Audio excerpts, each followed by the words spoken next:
Yani evet zaten biliyorsunuz geçen yıl Ekim ayından beri yeni bir sürece girdik denebilir. Hem bölgedeki gelişmeler, Türkiye Kürdistan'daki gelişmeler yeni bir yola soktu süreci diyelim. Ondan beri de peş peşe yaşanan gelişmeler var. Ama sanırım başta şunu söylemekte yarar var. Yani Rebe Rapo'nun aldığı ciddi bir inisiyatif var. Bölgedeki Türk-Kürt ilişkileri, bölgedeki tüm ilişkiler açısından hem yaşanan gelişmeleri hem tehlike ve tehditleri hem de tabii ki aynı zamanda Kürt halkı açısından açılan bazı pencereleri değerlendirme açısından yeni ufuklar, yeni fırsatlar, tüm buna hareketle de ciddi bir hamle yaptı. Ondan beri peş peşe yaşanan gelişmeler var. İşte bir 27 Şubat açıklaması, PKK Kongresi ve FESİ alınan kararlar. Ardından da şimdi Rebe Rapo'nun yeni bir çağrısıyla karşı karşıyayız ve bunun hareketi sizin de ifade ettiğiniz gibi KCK'nin buna uyacağına dair çağrılar. Şimdi buradan... Bu çağrı sadece muhatabı Kürdistan Özgürlük Hareketi mi, yoksa bu çağrının Türk Devleti ve diğer taraflara açısından da bir muhataplık söz konusu mudur? Tabii ki belki de yani tüm eşit düzeyde her iki tarafa da çağrı var. Yani aslında şöyle de diyebilirim, ben bu çağrının içeriğini insan biraz böyle detaylı inceleyince yani Kürt Özgürlük Hareketi, Rebe Rapo bu süreçte gerçekten de ciddi bir barış ve bu çözüm iradesi şekillenmiş ve ortaya koyulmuş. Bu konuda çok olağanüstü bir ne diyelim bir boşluk da yok, bir savrulma da yok.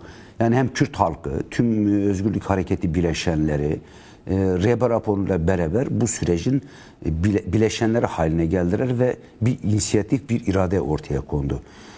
Ve buradan hareketle de ciddi stratejik değerde adımlar atıldı.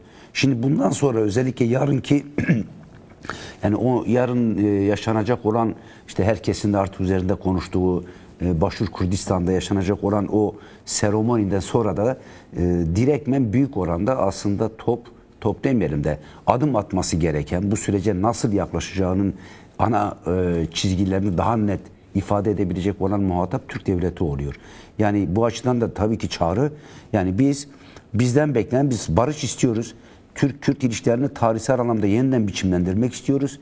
Yeni bir niteliğe kavuşturmak istiyoruz. Red, inkar, asimilasyondan çıkıp eşit iki halkın yeniden bir tarihi uzlaşısı mı dersiniz, evet, ortak bir paydada buluşma mı dersiniz, bu süreçte geliştirmek istiyoruz. Bu konuda irademiz net ve kesindir. Ama bunun ilerlemesi açısından da tek taraflı bunlar yürümez. Kendileri de bunu söyledi. İşte Bahçeli'nin sözü var. Kuş tek kanatta uçmaz diye. Dolayısıyla yarından itibaren bu atılan büyük adımların ardından karşı tarafın muhatapları, yani muhatap olarak kabul edilen devletin, aynı zamanda tabii ki başında bulunan yürütme organı olarak Cumhurbaşkanı ve hükümetinin tutumu önem kazanacak ve çağrı bir anlamda artık getirip o sınıra dayandırdı. Sanırım yarından sonra, yani yarından sonraki gün diyelim, genel emareler bu işin karşı tarafının nasıl baktığını, nasıl yaşadığını ya da nasıl yaklaşmak istediğini büyük oranda netleştirecek ve çağrı büyük oranda tabii ki elbette Kürt halkına, Kürt Özgürlük Hareketi'ne, bu taraftaki muhataplığa, ama aynı zamanda bir o kadar eşit ağırlıkta da diğer tarafta. Yani biz Kürtler bunu istiyoruz. Siz var mısınız buna? Gerçekten de muhatap mısınız? Muhatap olacak mısınız? Yani Kürtler bu konuda kendi muhataplığını, sanırım en büyük bir başarı gerçekten, eğer bugün hakkı teslim edilecekse edilmeli bence. Ekim'den beri, Rebe Rapo'nun devreye girişinden beri Ömer'le görüşme, sonra heyet, 27 Şubat kongre süreci ve bu son açıklama yani şeyi çok netleştirdi. Yani kendi bu konuda bir karar ver ve komple bütünlüklü olarak da bu işin üzerine bir irade, bu işin arkasına bir irade sürülmüştür. Biz bu konuda kararlıyız ve yapmak istiyoruz. Şimdi burada tabii ki biz muhatabız. Muhatap nettir, yekparedir. Karşı tarafta böyle mi? Böyle olacak mı? Sanırım biz önümüzdeki haftada bunu çok daha net göreceğiz. Tabii açıklamada şöyle bir ruhta görüyoruz. Yani bir taraftan sizin dediğiniz Kürt-Türk ilişkilerini düzenleme, Kürt sorununu çözme, demokratik esaslar üzerine yeniden bir sözleşme ortaya çıkartma var, ama diğer taraftan Kürdistan Özgürlük Hareketi'nin yeniden yapılandırılması, dönüştürmesi de var. İşte çağrıda diyor ki bu, yani yazdığı yeni demokratik manifesto, bu manifesto yaklaşık 50 yıllık Kürdistan devriminin yolu manifestosunu başarıyla ikame edecektir diyor. Buradan ne anlamamız gerekiyor? Yani yenilik derken, dönüşüm derken 50 yıllık bundan önceki manifestonun yerini ne alacak yani bundan sonra sizce? Ya evet, biliyorsunuz o manifesto tümden ve çok kesin çizgileriyle Kürt halkına dayatılan imha, asimilasyon ve soykırıma karşı bir ifadeydi, bir kuvvetli bir ifadeydi. Onun etrafında şekillenen bir örgüt ve direniş var. 52 yıl 3 ayını dolduran büyük bir direniş. Bölgeyi etkileyen, tüm Kürt'e dokunan, tüm Türkiye'deki tüm fertlere ve tüm hükümetlere dokunan bir sürü değişim ve dönüşüm yaratan bir sonuç. Sonuçta en büyük şey nedir? Bu inkar, asimilasyon ve soykırım, yani özellikle imha ve asimilasyon bitti. Yapamazsınız. Bu netleşti. Sanırım karşı taraf da artık bu konuda iddia sahibi değildir. Yani bir halkı, bir ulusu, bir kimliği, bir varlığı, o daha önce işte en son Dersim isyanı var. Ondan sonra başlattıkları uygulamalarla aslında büyük bir umutla, büyük bir iştahla bir farklı kimlikleri yaptıkları gibi Kürtleri de bu sistem içerisinde eritip, farklılaştırıp, Türkleştirip sisteme böyle entegre edeceklerini düşündüler. Ve sonuçta buna karşı gelişen isyanlar var zaten. En son isyanda Rebbe Rapor'un ve PKK'nın öncülüğünde gelişen bir isyandır. Ve 52 yıl 3 ayın sonunda o manifestoyla, 1. Kürdistan Devrim Yolu manifestosuyla bu başarılı. Yani artık Kürt'ün inkarıymış, asimilasyonuymuş, bitti. Yani bu kapandı. Bittiyse aynı zamanda bölge konjektürü var. Yaşanan 41 yıllık savaşın ortaya çıkardığı toplam sonuçlar var. Ve bu sonuçların da gelip dayandığı eşiğin yarattığı çok daha büyük tehdit ve tehlikeler var. Bir sürü el var bölgede. Herkes aktif, herkes bilmiyorum. Filistin olayına baksan bile, İran olayına baksan bile çok ortada. Hiç Irak'a, Yemen'e, Libya'ya gitmeye de gerek yok. Böyle bir tehdit ortamında da eğer bu inkar bittiyse o zaman biz yeniden Kürt sorunun inkarı değil, bu halkın varlığını kabul eden üzerinden bir çözüm organize edebilir miyiz, örgütleyebilir miyiz? Bunun üzerinden bir yeni sözleşme yapabilir miyiz? Yani Türk-Kürt sözleşmesi yapabilir miyiz? Şimdi bunun denemesi. Dolayısıyla yeni paradigma elbette bu nedir? Yaratılan tüm birikimlerin bu 41 yıllık direnişin, Reddi savaşın... üzerine şekillenmeyecek değil mi? Evet, yani reddin bittiği, madem bitti o zaman Türk-Kürt ilişkileri nasıl biçimlenecek? Bunun formülasyonu ne olacak? Hukuksal, anayasal boyutu, bu kimliğin kendisini var etme ve yaşama düzeyi nasıl olacak? Şimdi burada Berlin diyor ki Rebbe Rapor büyük bir özgüvenle artık bitti, yani siz Kürtleri bitiremezsiniz, asimile edemezsiniz. Kürtler de bu konjektürde tamam belki başka alternatifler ama çok kanlı ve çok tehlikeli bir kavşağa doğru sürüklenebilirler, örnekler de var. O zaman biz bunu yeni bir anayasal demokratik bir güvenceyle oluşturabilir miyiz? Yani evet. Burada Kürt inkarından vazgeçmek üzerinden gelişebilir. Dolayısıyla diyor ki yöntem ben demokratik siyaset ve en pratik temel taktiği de hukuk olur. Burada bütünsellikli hukuk diyor. Bütünsel hukuk. Şimdi tabii ama aynı zamanda kendi hareketine değişir ve dönüştürmek istiyor. Evet, evet. Şimdi burada tabii PKK, Kürdistan Özgürlük Hareketi küçük bir hareket değil. Dörtparça Kürdistan'a örgütlü, işte 50 yılı aşkın bir mücadele geneli var. Küresel anlamda etkisi olan, diasporada güçlü desteğe sahip bir hareketten bahsediyor. Yani bir partiyi aşan bir hareketten bahsediyor. Buradaki değişim ve dönüşümde zorluk nedir peki? Burada nasıl bir zorlukla karşı karşıyayız biz?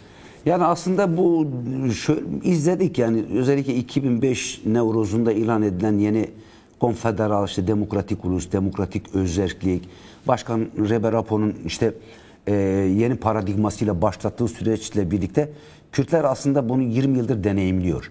Yani demokratik toplum, demokratik siyaset, bunun kendi varlığını, varoluşundan kaynaklı haklarını bizzat örgütlenerek ama aynı zamanda kendi kendisini yönetme biçimi, kendi kendisini hem içeride hem dışta yönetme biçimine ilişkin çok muazzam formülasyonlar gelişti ve deneyimler de var.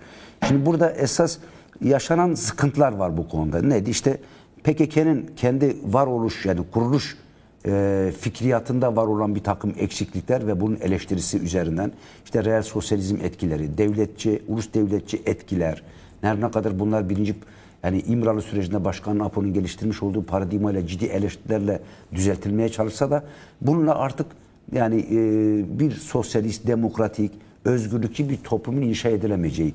Şimdi bunlarla birlikte bir anlamda yeni bir ivme de kazandırıyor. İvme ne? Bence temel çizgi olarak hep bu oldu, özellikle İmralı sürecinden beri. Bu halk var olacak. Bu bitti. Aslında Rebbe Rapor Nairobi'de uçağa bindirdiğinde bir ifade kullanıyor. O zaman diyor ben kendi kendime bir soru sordum. Apo sen neyi başardın? Diyor ben dedim ki artık Kürt varlığı bitti. Bunu kimse bitiremez. Ama bundan sonra Kürtler özgürleştiğinde nasıl yaşayacaklar? O konuya ilişkin hep tereddütüm vardı. Çünkü bir ulus devlet düşünüyorduk. Yani biz de bir devlet olacağız. Bunun etrafında düşünüyordum. Orada verdiği cevap İmralı sürecinde Evet. 2005'ten beri gelişti. Şimdiki yaptığı hamle esas olarak Kürt toplumunun kendi kimliği üzerinde geniş demokratik toplum örgütüyle hem kendi renkleriyle, sembolleriyle, diliyle, kültürüyle, tarihsel varlığıyla yeniden bir uzlaşmayı bu zemin üzerinden ama bu zemin üzerinden Türk devletiyle de Türk toplumuyla ne derseniz deyin yeni bir konsensüs ve yeni bir uzlaşmanın arayışı ve bunun yoğun bir çabası var diyebiliriz.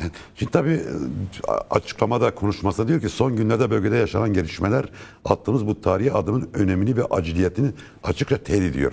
Şimdi bölgede gelişmeye baktığımız zaman aslında 90'lı yıllardan bu yana 90'ın başından itibaren yani 1. Körfez Savaşı'na itibaren başlayan 35 yılı geriye bırakan çok büyük alt üst savaşlar oldu. Arap Baharı'yla bu zirve yaptı. İşte Rojava devrimi ortaya çıktı. Kuzeydoğu Suriye gerçekliği bir realite olarak önümüze duruyor. Başarı Kürdistan var. Güney Doğu Kürdistan'da çok güçlü bir demokratik bir gelenek ortaya çıktı. Son 2-3 yılda Jinjiyan Azadi devrimi yaşandı ve küresel anlamda Kürt sorunu uluslararası bir hal aldı. Şimdi bu son 27 Şubat'ta başlayan ve dünkü açıklamayla örneğin Rojava bundan nasıl etkilenecek, Başarı bundan nasıl etkilenecek, Doğu Kürdistan bundan nasıl etkilenecek, bölge bu siyasetten nasıl etkilenecek, yeni bu paradigmana sizce etkileri nasıl görüyorsunuz? Yani şu anda bile ortaya çıkan bazı veriler var mı yani sizce? Yani evet, en somut veriyi zaten biz bu süreci biraz Rojava'da gördük yani. Rojava Kürdistan'ın da bu konuda somut, açık. Yani her gün tehdit ve saldırıların olduğu, bunun üzerine bir sürü farklı ittifaklaşmaların geliştirildiği, o devrimi ve o halkın oradaki küçük de olsa kazanımını ezmek için tüm o saldırıların öncülüğünü Türk Devleti'nin yaptığını biliyoruz. Yani bunun işte örnekleri daha canlı, taze ve önümüzde duruyor. Dolayısıyla bu sürecin başlamasıyla birlikte Rojava'da hem iklimin hem havanın çok farklılaştığını, farklı bir noktaya doğru gittiğini görüyoruz. Bu arada tabii ki yarın öbürsü gün Başur Kürdistan'ı da ben hep öyle düşünen bir insanım. Yani doğrudur işte 91. Kürt müdahalesiyle birlikte önce çekiç güç, paralel, 36. paralel, ardından Saddam'ın devrilmesiyle birlikte işte anayasal güvenceyi de oluşturmuş olan bir federe bölge söz konusu. Ama henüz Orta Doğu Savaşı bitmedi. Devam ediyor.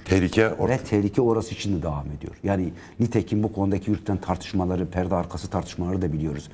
Türkiye'nin öncülük ettiği geçmiş süreçteki tartışmaları da biliyoruz. Irak'ın zaman zaman işte bunu il düzeyinde, il statüsüne düşürme arayışlarını da biliyoruz. Yine işte en son bağımsızlık referandumunu fırsat bilerek nasıl Kürdistan'ın neredeyse önemli bir coğrafyasının tekrardan Kerkük'te dahil olmak üzere birçok bölgenin yeni baştan neredeyse işgal edildiğini gördük. Dolayısıyla bunlar bitmiş değil. Bu açıdan yeni Kürtlerin tercih ettiği yeni siyasi stratejiyle birlikte hem bu büyük tehditin, büyük tehlikenin içerisinde Kürtlerin var olan kazanımlarını korumak ama korumakla da sınırlı kalmayan, bunu giderek farklı bir yöntemle farklı güvencelere taşıyabilme arayışı var. Yani çünkü gerçekten de tehdit çok büyük. Bunun çok öyle şakaya gelecek yönü yok. Evet. Yani nitekim İran'da biz gördük. Neden kaynaklı? Yani şimdi 90'lardan beri yürütülen bir stratejik var küresel güçler tarafından. Orta Doğu yeniden biçimlendiriliyor. Orta Doğu'nun üzerindeki bölgesel hegemon güç arayışında yenilikler var. Yeni aktörler önde ve tercihler netleşmiş neredeyse. Bunun etrafında bir dünya, bir bölge ve dünya şekillendirilmeye çalışılıyor.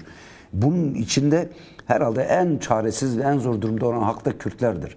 Öyle çok bazen diyoruz yani böyle bazıları konuşuyor çok aham şaham şeyi yok. Zor bela ayakta kalmışlar bu direniş ve çocuklarının bedeli sayesinde. Yani tamam elbette bir örgütlü güçleri var, bir direnişleri var ama öyle bir dünyada yaşıyoruz ki Birinci Dünya konjektürüne çok benziyor. Belki de izliyorsunuz siz de. Evet. Çok benziyor. O konjektürde de Kürtlerin bir sürü olanakları oluşuyor. Hatta Rojava'da da benzer imkanlar oluşuyor. Son anda nasıl katapultaya gelip bir takım anlaşmalarla tüm hepsini yok edip sıfırladılar ve 4 parçaya bölüp neredeyse bir soykırım tezgahına teslim ettiler. Bunu biliyoruz. Bu konjektür de ona benziyor. Dolayısıyla bu süreçte Kürtler ve Reverapu çok daha akıllıca, çok daha büyük öngörülere dayanan hem bu kazanımları korumak her 4 parça Kürdistan'sında ama aynı zamanda Orta Doğu cehenneme çeviren bir model var. Bu modelin de alternatifini örerek geliştirmeye çalışıyor. Bu hem bir Kürt savunması oluyor. Kürtlerin kazanımlarını korumak, korumakla da kalmayan ileri bir aşamaya götürmek ama aynı zamanda da Orta Doğu'ya da bu 100 yıldır reva görülen bu kan banyosuna da bir alternatifle cevap olmaya çalışıyor. Dolayısıyla bunun yansımaları Rojava'da, Başur'da, Bakur'da ve Rojava'da çok net görülecek. Hatta ben şunu da biri olarak düşünüyorum yani gerçekten de Kürt soykırımında hep önceliği Türk devleti yaptı. Bunun biz yabancısı değiliz. Evet. Nerede bir Kürt imkanı çıktıysa üzerine gönderdi ve ezdi. En son Meryem Mustafa Barzani isyanda bile nasıl götürüp Cezayir'de iki gücü anlaştırdığını, bunun içerisinde Türkiye'nin çok etkin bir rol aldığını biliyoruz. Çok gizli saklı değil ve bunlarla övünürler. Nerede olursa olsun bir Kürt imkanı, fırsatı, doğduğunda ezmeye öncülük yapan, diğer güçleri mobilize eden, toplayan, örgütleyen güç oldu. Dolayısıyla Aslında 2017 referandumdan da bunu yaptılar. Evet, o zaman da gördük. Dolayısıyla bu gücün belli bir noktaya getirilmesi her dört parça Kürt aslında büyük bir nefes aldıracak, bir soluk aldıracak. Bunun da yani baştan beri geçi Önder Apo'nun böyle bir tezi vardı. Bakur Kürdistan'a har olmadan diğer dört parçada iş zordur diyordu. Bu hep baştan ilk çıktığından beri var. Bu biraz tarihsel olarak Rehber Apo'yu doğruladı. Şimdi çok daha bunu keskin yaşıyoruz. Dolayısıyla bu sürecin, Türklerle götürülen bu sürecin anayasal, hukuksal zeminde Türk-Kürt ilişkisinin yeniden Kürtlerin inkarı asimilyasyonu üzerinden değil ama Kürtlerin kabulü ve varlığı üzerinden bir uzlaşmanın yaratılması hem dört parça Kürdistan ve dört parça Kürdistan demek de İran demektir, Irak ve Suriye demektir. Böylece tüm bölgeyi etkileyebilecek önemli kazanımlar, önemli bir en azından yeni alternatif sunacaktır. Tabii şimdi çağrıda görüntülü olması önemliydi. Çünkü 26 yıldır Kürt halkı Sayın Abdullah Öcalan İmralılar esir tutulmakta ve ağır tecrit koşullarında da uzun dönem kaldı. Fakat bu görüntülü çağrının gelmesi sadece bu sürecin sonucu mudur yoksa 26 yıldır hem kendisinin hem de dışarıdaysa Özgürlük Hareketi'nin Kürt halkın dostlarından yürüttüğü direniş sonucu mu bu aşamaya geldi? Yani burada direnişin ne tür bir pay var sizce? Tek teme belirleyen direniştir. Yani aslında biliyorsunuz Rehber Apo'yu uluslararası bir komploya İmralı'ya götürenlerin hapsapları belliydi. Şimdi tabii sonuçta Rehber Apo'nun dün itibariyle görüntülü ve bir çözüm iradesiyle hem de sorunu bir masaya taşıyıp gelin çözerim iradesiyle ortaya çıkması tüm o hasapların alt üst olduğunu gösteriyor. Yani bir anda bir darbe daha aslında ne diyelim? Şöyle diyelim. Aslında komplonun tabutunun çivisine çok daha esaslı ve ciddi bir çivi çakmak anlamına geliyor. Bunlar hepsi nasıl başarıldı? Yani o hasapların hepsi direniş temelinde boşa çıkarıldı. Yani tek bir Kürt'ü teslim alamadılar. Hiçbir yerde. Çok yoğun saldırılar yaptılar. Öyle böyle saldırılar değildi. Evet. Özellikle bu yani 99'dan beri bu işi tasfiye etmek muazzam destek aldılar. Küresel ölçekte aldılar, NATO'dan aldılar, bölge güçlerinden aldılar. En son hatta Kürt işbirliğinden aldılar. Bir sürü şey içeriden ve dışarıdan. Yapmadıkları şey kalmadı. Buna karşı da Kürt halkının, Rehber Apo'nun İmralı direnişi, Özgürlük Hareketi'nin muazzam direnişi, Kürt halkının her dört parça Kürdistan'da ısrarlı ve inatlı direnişi, yurt dışındaki Kürtlerin bu konuda neredeyse anlık olarak günübirlik sokaktaki direnişleri, diplomasileri, mücadeleleri elbette o bunu yaratmıştır. Yani normalde eğer tekrardan İmralı'ya gidilmişse yenilmeyen, kırılmayan Kürt direnişi ve onun iradesinin üzerinedir. Yani bu açıdan nasıl ki Rehber Apo'dan büyük bir güç alıyoruz değil mi? Yani Rehber Apo'nun da en büyük gücü Kürt direniştir, Özgürlük Hareketi'nin direnişidir. Bunu kıramamanın üzerinde eğer kırılmış olsaydı kim İmralı'nın kapısına giderdi? Kürt direnişi olmasaydı İmralı'da soykırımı tamamlarlardı. Evet. Bu böyledir yani. O zaman bu Türkiye'nin yani yöneticilerin söylediği terörsüz Türkiye hikayesi bir anda palavra. Yani çünkü hem bölgedeki değişen koşullar hem Kürtlerin direnişi, çöktürtme planının çökmesi sonucu bu süreç yaşanıyor. Yani öyle. Yani aslında şöyle bir şey var. Toplumu çok zehirlediler. Onun dışında bir kavramda kullanacak gücü de kendilerine bırakmadılar. O kadar siyaset alanlarını daralttılar ki özellikle Kürt sorunu. Türkiye'nin en temel sorunu ne? Kürt sorunu. Kürt sorunu o kadar bir milliyetçi, şöven, dışlayıcı, ötekileştirici, böyle hakir gören, neredeyse her gün hakaret dille bunun etrafında bir psikoloji de yarattılar. İşte bunun da mimarlarından birisi dün istifa etti ya da görevden alındı. Tam bir psikolojik harp merkeziyle yönettiler bunu. Şimdi bu aynı zamanda belki sana karşı tarafı zora sokmak açısından bir başarı alanı açar ama sen de eğer tam başarı almazsan döndüğünde yarın öbür gün senin siyaset alanı daralır. Başka bir kelime bile kullanamıyorlar, zorlanıyorlar. Toplum bize taşa tutar diye korkuyorlar. Bu toplumu kim bu hale getirdi?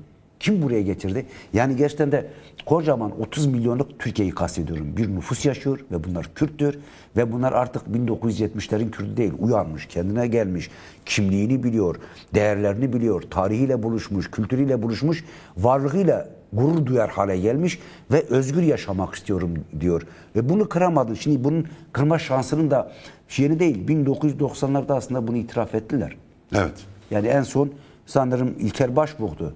Biz bilmiyorum işte PKK'yı kaç sefer bitirdik ama bitmiyor işte. Ne demekti bu? Yani hatta daha eskisi var. 90'ların başında nedir? Kor General İsmail Selen. Evet. Dedi ki şöyle bir ifadesi vardı. Bunu hep ben şey yapıyorum ama çok çarpıcıydı gerçekten. İyi tespit etmiş. Bir yerde çocukların elindeki taşa dayanan bir tank zırhı yok diyor. Yok diyordu, evet, doğru söylüyor. Toplum devreye girmiş. Aslında bence o zamandan beri hadi diyelim şimdi ama bunu öyle bir noktaya getirdik kendilerine siyaset alanında aratlar. Hatta şu anda açıdan bazı siyasetçiler şunu söylüyor. Eğer biz bunu çözemezsek yeni gelen kuşakla hiç çözemezdik. hiç çözemezler ve bu konjektürde de Başkan Apo sanırım Ömer Öcalan'la ilk görüşmesinde söylüyor. Anadolu cehennemine sıkıştırırlar sizi. Ha belki Kürdistan'da Kürtlere cehennem olur ayrı bir mesele. Ama sonuçta burası cehenneme döner. Örnek mi? Çok uzağa gitmeye gerek yok. Ha Filistin'de görüyoruz. Şimdi 60 bin ölümden bahsediliyor. Ben onun 60 bin olduğunu da düşünmüyorum. En az 100 bindir. Evet. Henüz daha o yıkıntıların arasında çocukların, kadınların, yaşlıların cesedi var. Böyle bir gerçeklik var. Ve kimse de oralı değil. Kimsenin umurunda da değil. Suriye 10 yıl sürdü diye Suriye, devam ediyor. Irak, Evet. Evet. 1 milyon 200 bine yakın insan ölmüş. Yemen'de 300-400 bin insandan, pardon Libya'da 300-400 bin insandan bahsediyorlar. Ölümden bahsediyorlar. Yani kısacası böyle bir gerçeklik var. Dolayısıyla burada bakıldığında yani Türkiye'nin kendi aralığında nedir? İşte terörsüz Türkiye falan. Yani sanki işte çok hayır bir direniş var. Orta Doğu'da dengeler değişiyor.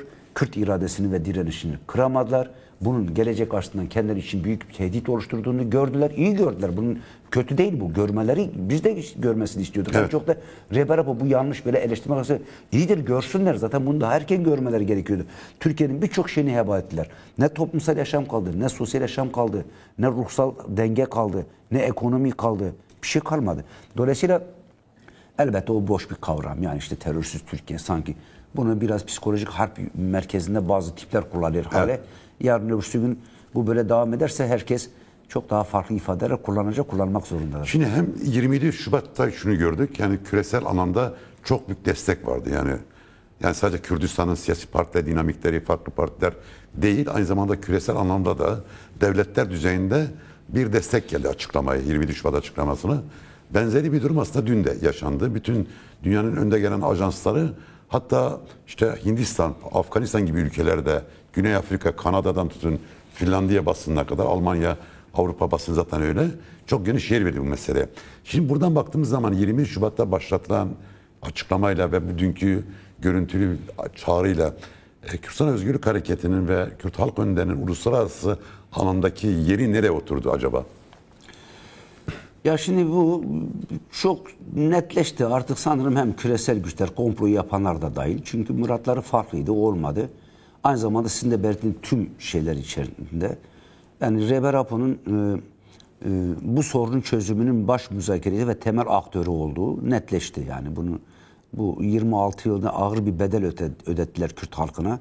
Ama sonuçta bence o onun itirafı ve ilanıdır. Şimdi artık Kürt sorununun hatta diyebilirim ki Rojava'da da yarın öbürsü gün Rojava'da da çözümü açısından hem paradigmasal olarak hem yürütüğü öncülük tarzı ve yürütüğü siyaset tarzı itibariyle merkezinde artık Reber Apo'nun olduğunu herkes kabul ediyor. Yani Reber Apo bu açıdan çıkardığı hareketle, yarattığı direniş gücüyle, örgütlükle ve toplumsal gücüyle Orta Doğu'da eğer siz yeni bir yapı yapacaksanız artık Kürtleri görmeden, Kürtleri bilmiyorum alevre delevre ederek bir yere götürürüm diyerek bu işi Orta Doğu'yu dizayn edemezsiniz. Sorunu çözemezsiniz. Peki Kürtler nasıl bu hale geldi? İşte bu direnişin ve bu önderliğin yürüttüğü büyük direniş gücüyle oldu. Sadece direnişi sadece kastetmiyorum. Bir silah patlatmak falan değil. Öyle bir şey. Yani bir ideolojik direniştir, siyasal direniştir, diplomatik direniştir, duygusal direniştir, ruhsal direniştir. Tümünü ördü. Böyle bir direniş gerçekliği. Her taraf. Yani kocaman her Kürt kadınına, Kürt gençlerine, Kürt yaşlısına, her dört parça Kürdistan'a bir varoluş kimliği kazandırdı ve bunun etrafında tabii bir örgütlük ve var bir politik güç olma düzeyi kazandı. Dolayısıyla bunu görmeden siz Orta Doğu'da sorunu çözemezsiniz. Orta Doğu'da istediğiniz gibi bir takım dizaynlar yapamazsınız. O şeyde herkes de bunun farkında. Yani Rehber Apo'nun tabii sadece bir Kürt sorunu bağlamında böyle ama aynı zamanda sorunlara çözüm yönteminde de bir farklılık öneriyor Rehber Apo. Yani ulus devletin, farklı uygulamaların bu bölgeye getirmiş olduğu çözüm önerileri sonuçta 100 yılın sonunda muazzam bir kaosa dönüştü. En son kendileri bile söylediler değil mi? İşte sanırım Suriye temsilcisiydi. Evet, işte Skype bitti, böyle olmaz ki, birileri oturdu harita üzerinde böyle yaptılar. Bu olmaz dediler. Yani kendileri de eminim bunu tartışıyorlar. Şimdi tam da böyle bir kavşakta bu kadar kanın döküldüğü, bu kadar grifik bir durumun oluştuğu, kaosun oluştuğu bir ortamda aynı zamanda Rehber Apo'nun sunduğu farklı perspektifler de var. Bir soru daha bu konuya girir çünkü